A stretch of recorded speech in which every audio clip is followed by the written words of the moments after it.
Welcome back. You are tuned in to Trader Station. My pleasure to have with us here today book author Jennifer Remling. She authored Carve Your Own Road, Do What You Love, and Live the Life You Envision. Jennifer, welcome to Traders Nation. How are you today? I'm great. Thanks for having me. Oh, you're more than welcome. How does Carve Your Own Road offer a powerful process for reconnecting your dreams and expanding one's opportunities? Well, we actually went out and interviewed about 40 people, like myself and my husband. My husband co-authored the book with me, Joe. Nice. We had left corporate jobs to start our own businesses several years ago and found that our lives were so much happier, richer, more fulfilling, and so on. And a lot of people wanted that, but they didn't know how to do it. So we set out to interview a lot of other people like ourselves who had done it and put together a process to help people reconnect to that vision. And really there's just a few key things. It's getting deep clarity about what you're doing and being able to communicate it. A lot of people don't take the time to do that one fundamental step. Yeah. The other thing is to kind of quit chasing the money trail and find something that you're really passionate about. Sure. And when you do that, you're able to overcome obstacles, do the things that are necessary to get and be successful. And I think when you're just chasing the money trail and doing something that you don't particularly deeply care about, it's really hard to make it through the tough times. Sure. You know, I think a lot of people would love to do that, but is it entirely possible for everybody? Let's face it, we're all anchored down for one reason or another. It could be financial responsibilities. It could be the job thing. I mean, what do you do? How do you find the courage to go out and do that? Is it possible for everybody? You know, I think it is, and it's not just about starting your own company. There's two ways to look at it. One is, the sort of the tagline for the book is your work, your life, your terms, and it's taking back control and ownership of it. I think a lot of us believe that we don't have control anymore, and it seems that way. Yeah. But if you take the time to put a plan in place and you take small steps every day and build momentum, I guarantee you within 2 years, your life will be totally different.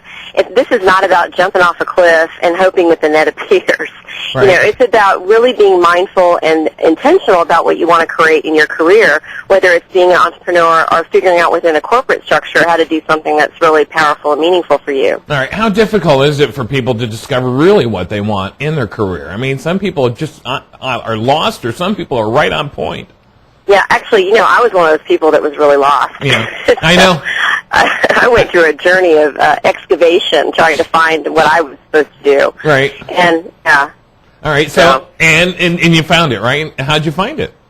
Well, I went through a period of just asking myself questions, and I took the path of just trying things without thinking it through. Sure. And that's what I'm encouraging people not to do, is not to do what I did. Yeah. I just sort of wholeheartedly jumped into things because I thought I could create money or revenue through that without really thinking through, is it something that I even care to do? Yeah. It was just a way to replace my corporate income. And so when I finally stopped doing that and sat down and took some time to craft out what I wanted for my future and taking steps in that direction, my life changed drastically over the last 2.5 years. But Jennifer, wouldn't some of that spontaneity, isn't that the charge that some people may need to at least get them moving? Yeah, absolutely. I think when you start to get really clear about what you want, you start to take steps in that direction. Yeah. Even if it's a small step, it gives you energy, even if you're doing something today that's not your ideal. Yeah. And that's what I'm telling a lot of people I'm working with right now who feel like they're sort of having to grin and bear it in their jobs because there aren't really many opportunities out there. Right. But if you can start to find that thing and start taking some action in that direction, it gives you energy and it helps you reframe your current situation. All right, so let's talk about that. Somebody, you're not happy. How does one breathe new life into what they're doing on a daily basis? And then, should they take action to align themselves where they want to go, where their vision is?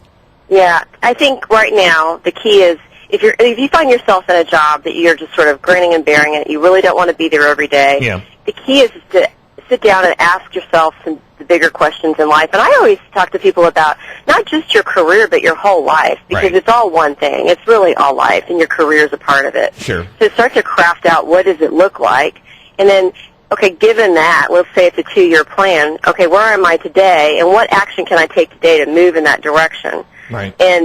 And what that does for you is it does reframe your current situation, because then you see that there is a light at the end of the tunnel. All right, so you see that, All right, so crafting out part of your life and how you need to do it, does that you're talking about what, expanding your thinking, possible of finances, success, and even fulfillment? Yes. Okay, so all those things, right? Right, absolutely. we believe, a lot of us believe that we're very limited in what we can do. And what happens is the way the brain works, for example, we have a left brain and a right brain. And so the left brain's your analytical side. So the minute you sit down to ask yourself these questions, and I think this happens to most people, your left brain starts to chime in going, oh, that's not possible. Oh, you need a degree for that. How are you going to fund that?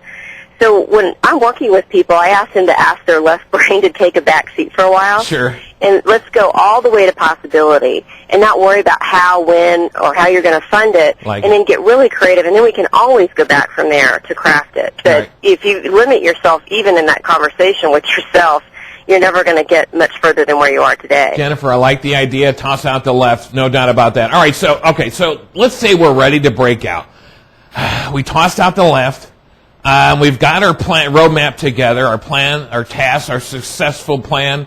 How do we minimize risk, maybe even reduce the stress, because we're going to be stressed while we do this, while making these major changes in our lives, Jennifer?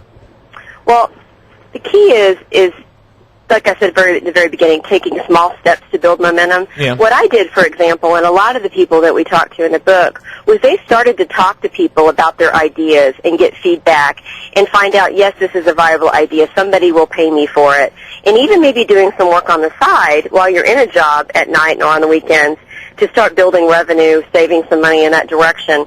The key is not jumping off the cliff, but really making sure that your idea is truly viable and you have some momentum around it. That does relieve stress and helps you. All right, so talking about a good foundation here, a good foundation of ideas. And again, maybe can we incorporate some key people in our lives to help us build that foundation?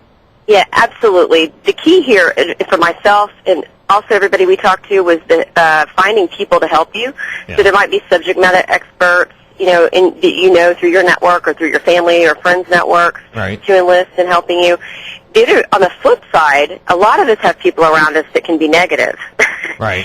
So when you start to voice your ideas and share your dreams, and we experienced this with our book idea and traveling around the country in the Airstream, we had a lot of naysayers that said, oh, that's just not possible, and, how are you going to do that, why, and all this stuff. And so what we decided to do was just only talk to the people about it we knew who were supportive, and then just kind of keep it to ourselves with the people we knew who would be negative about it. You almost know ahead of time the naysayers, right? These are the people that generally put their own personal fireballs in front of themselves, so you're not going to go to these people and try to map this out with them because you know you're going to get that already, right? So it's smart to know that ahead of time, right? Absolutely, and ask yourself that before. Because what happens is sometimes when you've defined your vision or your dream, you're so excited about it, you want to share it with everybody. Sure. And then you do it, and you're like, oh, wow, that deflated my, balloon. Yeah, you spill it all out, and sometimes you get that deer in the headlight looks, and you're going, okay, maybe it was a pitch, right? Yeah. Was that coming out of left field? Or, and I think that's the other thing is having a clear idea before you start. And it doesn't have to be perfect. Just having a clear idea of how you're going to communicate it and what your vision is. Right. Is very helpful, too, when you're trying to enlist people to help you. Nice. All right. Jennifer, where can we find a copy of Carve Your Own Road? It's on Amazon.com and all the Barnes & Noble stores, and we also have it on CarveYourOwnRoad.com. Okay, Carve Your Own Road. Do what you love and live the life you envision is the name of the book, of course, and today our guest is Jennifer Remling. We do appreciate your time today, Jennifer. Do you have a website that people can go to? Yes, it's the title of the book, CarveYourOwnRoad.com. All right, CarveYourOwnRoad.com. Once again, head on over to the website. Get a copy of the book, Jennifer. Thanks for being with us today on Trader's Thanks for having me. Oh, you're more than welcome. All right, there you have it, folks. Carve Your Own Road.